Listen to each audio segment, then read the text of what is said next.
Welcome to the Valhalla Filmcast, a show where normal guys talk about the films that they love. And here are your hosts, Bryce Thompson, Brian Hammond, and Cody Ryrie. Now get ready, because the show starts in 3, 2, 1. Welcome to the Valhalla Filmcast. I am Bryce Thompson, and I am here with Cody Ryrie and Brian Hammond. Hey. It's time for the weekly update. Let's start out with trailers.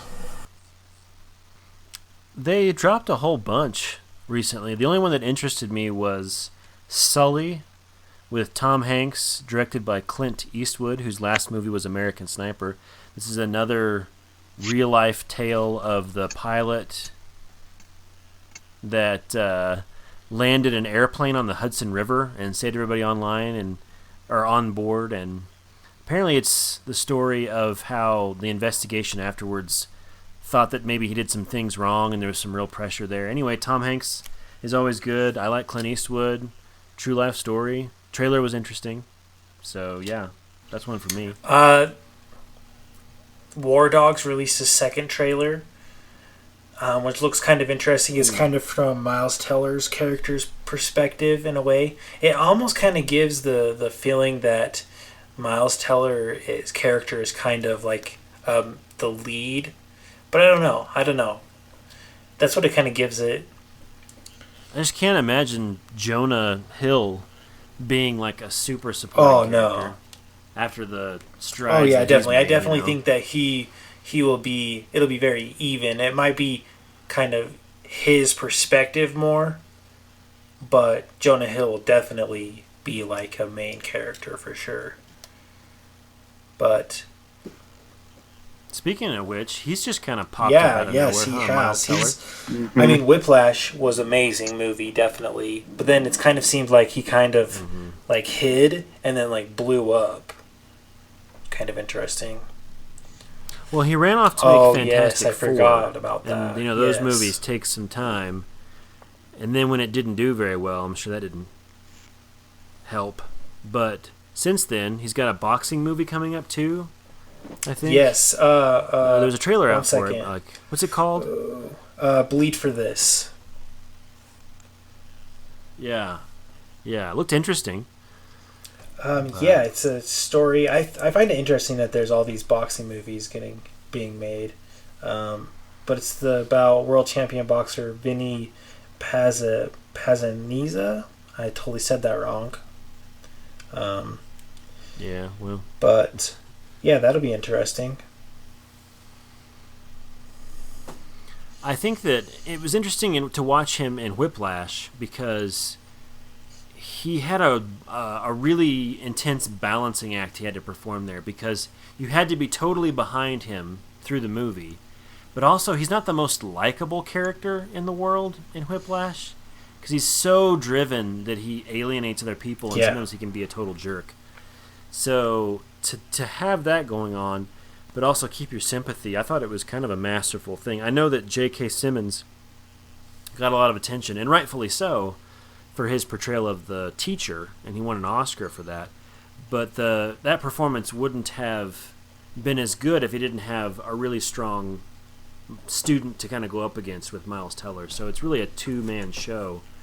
And, he did a great job, especially for being as young as he is. Yes, that is true. You also have Daniel Radcliffe in a new film or trailer, Imperium. And my first thought when I saw this is, I think Daniel Radcliffe might be taking the spot of old Eddie Redmayne. See, wow, that's harsh. Before we lower the red bomb, let's think about this. So you just hit the nuclear button. No. This is what I've been thinking. See, Daniel Radcliffe has always just kind of flown very low under the radar for me. Like, I've never paid any attention to him. Like, all his movies, I've just been like, okay, whatever, it's stupid, I don't really care about it. But now, I've seen him as this bald, I'm like, you are pretty hideous looking. Like, that's very rude. I'm just throwing it all out there. If he wants to say mean things about me, that's fair game. I will accept it. But no, I want to defend him. I haven't seen the okay. movie yet, but he plays the magical corpse in Swiss Army Man. Yes, Swiss Army Man, and Eddie Redmayne. I can't imagine playing, a magical farting corpse with the same kind of aplomb that was even in the trailer. If Eddie Redmayne in a trailer makes me angry, and Daniel Radcliffe is nowhere near that yet. That's why I don't want to hit the Redmayne button on Daniel Radcliffe. I can't think of another actor I want to hit the Redmayne button on. You've been saved. We don't do that lightly. I mean, that's once every 4 decades. We learned that from Hiroshima. You do it once, and then you just don't do it again. So that's why I'm hesitant. I will say that he's been spared, but hey, my finger's close. It's resting upon it. It's hovering over the Redmayne button. I mean, who knows? Maybe Redmayne will do some amazing performance, and I will fall deeply in love with him because he's fairly attractive gentleman. So it could be done. Fair enough. But I don't know. And I apologize if I hurt anyone's feelings, but hey, they don't pay me the big bucks to say nice, kind things all the time.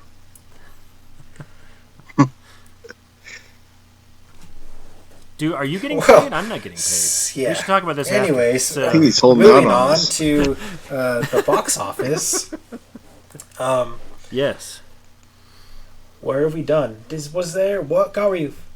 Finding Dory, I think, just destroyed everybody Which again. isn't too surprising. So I was a little sad. I didn't get a chance to go see the BFG, Spielberg's new movie, and I saw that box office-wise, it did not do super well. 18 million. So, yeah. Almost 19 million.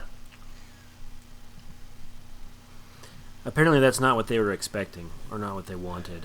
I did hear that Tarzan did better. 38.5 million the weekend. That's pretty good, I would think.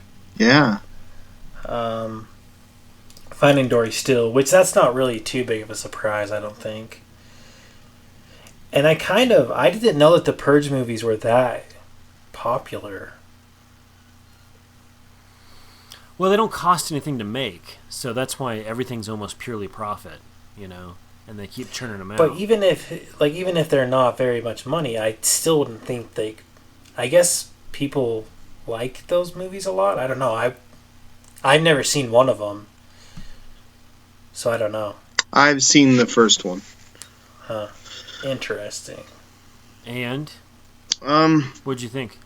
For that type of genre, it was good. I liked it. It's Ethan Hawke's done some questionable things as of late, but it was good for what it was. Ethan Hawke isn't in the second or third No. I don't think. No. Let's see. So the Free State of Jones is doing pretty horrible. Yeah, review-wise and it's box made 15 office-wise. million. Why do you think that is? Just because of the reviews that it's gotten?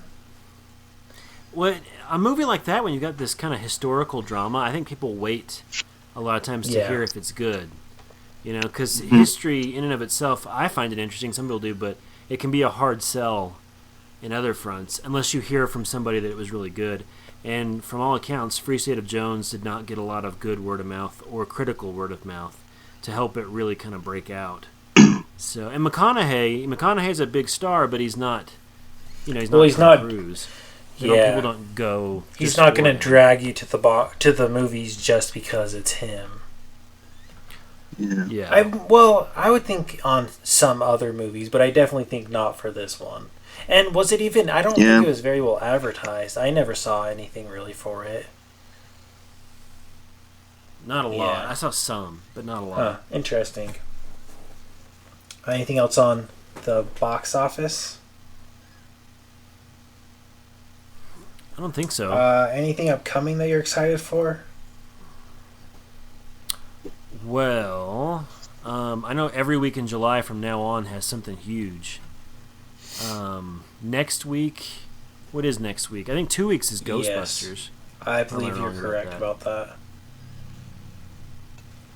And whether or not, I'm super interested to see what happens with that. Yeah. Because it's a big movie, it's Ghostbusters, but man, has it gotten the hate. Comes out So it'll be interesting. I really July don't know 15th. where it goes. Okay, and then the movie that I'm excited for this week, and I'll probably be seeing it very opening day soon, if not very soon, is The Secret Life of Pets. I've been talking about it forever now. So I need to lower my expectations in the next couple days because I might be disappointed. But I'm excited for it. I am excited because of the studio that's making it as well. Not that I really have a big love for them, but just for the fact that it's someone new, on the scene, giving Pixar a run for their money. yeah. And Disney at that fact. Well, and also it's supposed to be. I know I saw a lot of people predicting that it was going to be the big moneymaker in July. That Secret Life of Pets was going to outgross or outstart at least Jason Bourne and Ghostbusters. Some people were I can saying, see that. We shall see. I mean, with the family-friendly stuff, yeah, you get a lot of tickets sold off that. Well, So it's also, possible. my mom and dad have said that they want to see it. And my mom and dad don't go to the movies, at all, ever. My dad said he hasn't been within, a decade or longer. So, I mean, I can tell you the last movie I went to with my dad was Pirates of the Caribbean. The first one. The first that one? was the last time I went. Wow. So that's the last time I remember, and so it's probably been around that time. So if he wants to go see it, then that's saying something. But Well, so yeah, next week is Secret Life of Pets, or this week coming up, and then Ghostbusters, and then yes, Jason yes. Bourne. So, yeah, we will see. It's big though. I mean, and then you also have Star Trek coming out as well. Oh, freak! The Star Trek. When does Star 22nd. Trek come out? And So it must be Ghostbusters, Star Trek, then Jason Bourne's Bourne. July 29th. Star Trek is the 22nd, and Ghostbusters is the 15th. So I'm going to be going to the movies 3 Yeah. weeks in a row. Good to know. Yeah. So And big news, it's a Criterion sale at Barnes & Noble, so you're going to be strapped for cash, Yes. Cody. Cash. Not important when it comes to movies. Except it is. I'd rather have movies that's than true. money, you know? That's what I try to tell my wife, but it doesn't go over so well with her. So Yeah, do we have any new Blu-ray releases this week you want to talk about? Yeah. Let's see, a new Studio Ghibli one by the same... Really? Yeah, only yesterday.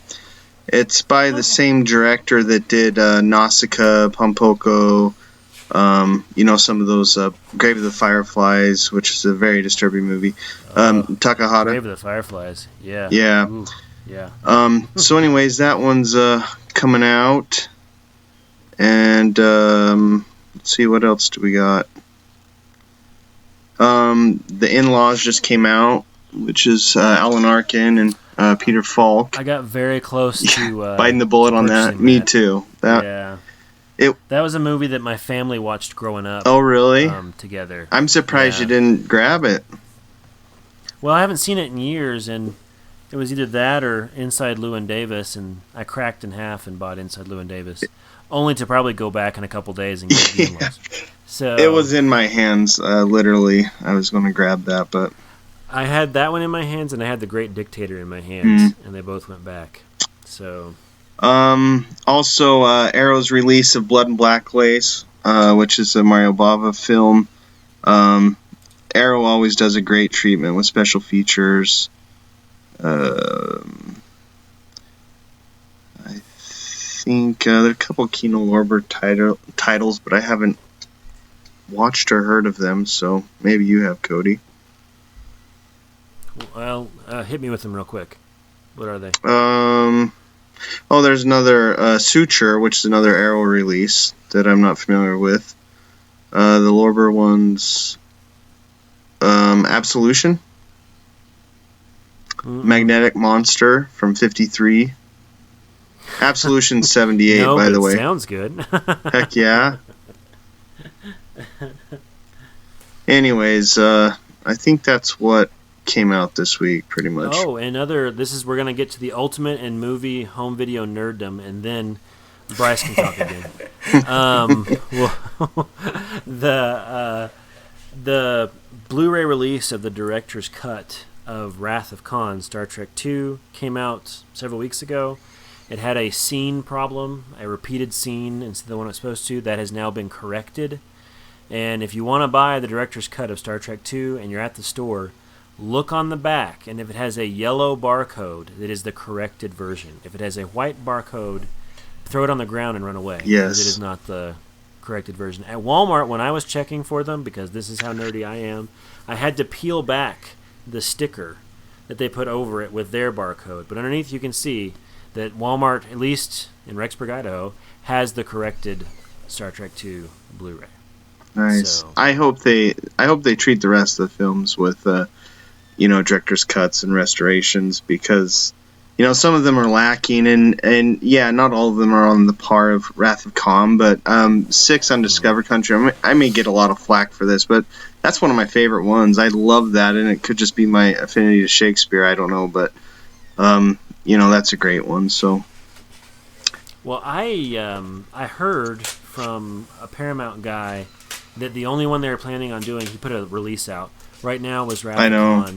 And if it does well enough, I guess they're talking about doing some more of them. So we'll see. The current Blu-rays from 2009 are not bad. No. But there's definitely room for improvement. Sure. Okay, Bryce, you can wake up now. All right. No, that's all good stuff. Okay, go back to sleep for just a second. What, Brian? I was just going to say, as far as Blu-ray pre-orders, there's one that I'm super stoked about. Where did it disappear to? The Hammer Horror 8 film collection from Universal is coming out September 13th. It includes Brides of Dracula, Curse of Werewolf, Phantom of the Opera, Paranoiac, Kiss of the Vampire, Nightmare, Night Creatures, and Evil of Frankenstein. So that's a good one to look for if you're into, older horror films, specifically Hammer films. That reminds me, Bryce, I think did you mention this last week? Yes. I can't remember. I know you texted it. The Mad Max. Oh having yes, the black thank and white. you for reminding me. Yes, this is big. See, I can wake up for this because this is big news. So it's been rumored. I have to give credit to. I can't give credit because I can't remember where I found it. But if you go onto the German Amazon, you can pre-order the special edition of Mad Max, where it is all 4 films, the box set, and on it has like 1 billion hours of special features, and it also has the black and white version of Mad Max that George Miller said was around and existed, which we were hoping was going to come out when it was first released, which did not happen, which was sad, but it sounds like it's going to be coming out in the box set, though we don't know when it will be released here in the great country of America. But in Germany, you're very lucky because it looks like you can order it, pre-order it anyways. Looks like it's up on Amazon. So that is pretty exciting. We'll keep you updated when we find out more information when we can buy it, because that'll definitely be on the purchase list. But yeah. Well, I will. Okay, depending, because right now I own Mad Max, I own Road Warrior, and I own Fury Road. I don't own Thunderdome, but just because I don't. It's not because I hate it. I just haven't gotten it yet. But if there is the black and white version, and I don't know if I can buy it, if I can double dip for just the black and white version, but if it has the black and white version and a ton more special features, like I might go for it. Where I was reading, it said that it was like hours of special features. Well, Fury Road doesn't have anything like No, ours. that's what it said. No, I mean, mine is very skeleton. again, this is all hearsay for what I'm concerned. But hey, it's out there. It's a good little rumor to keep us excited. And hopefully that is all true, because that'll just make me so excited that. But yeah, so we'll see. Well, and also the special features on Road Warrior and the original Mad Max are not too plentiful either. So that could be a thing. I've got I think it was the Shout factory release of Mad Max. Am I right about that, Brian? Did Shout release that? Okay, that's the one that I've got. And The it's got collector's some edition. new interviews. Yeah, it's got some new interviews with Mel Gibson and stuff. So there's some interesting things, but not a ton. And to be honest, I don't know if this is Shout Factory's fault or not, but the transfer was not fantastic either. It may just be really cheap 70s film. I don't know. That could be. But yeah, if we could get better transfers, more special features, and the black and white version, I'll do it. I'll take the plunge. Oh yeah. So yeah, there's that. Keep posted for more information on that if you love Mad Max, which you should. But yeah.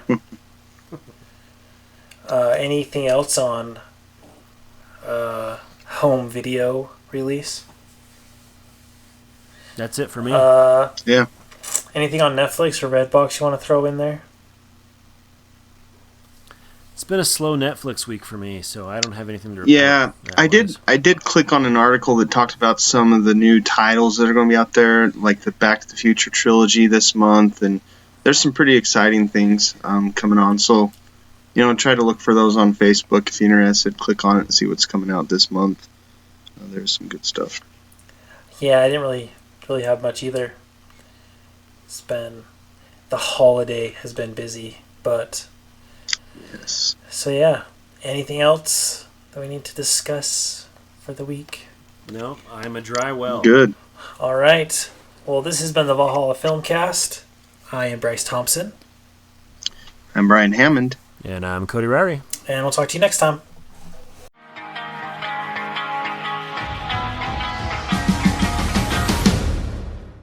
The following views, opinions, and commentary are the sole property of the Valhalla Filmcast. Any unauthorized reproduction without prior consent is prohibited. Any incidental music, audio clips, or film trailers are used for the sole purpose of film criticism and commentary as allowed under the Fair Use Act.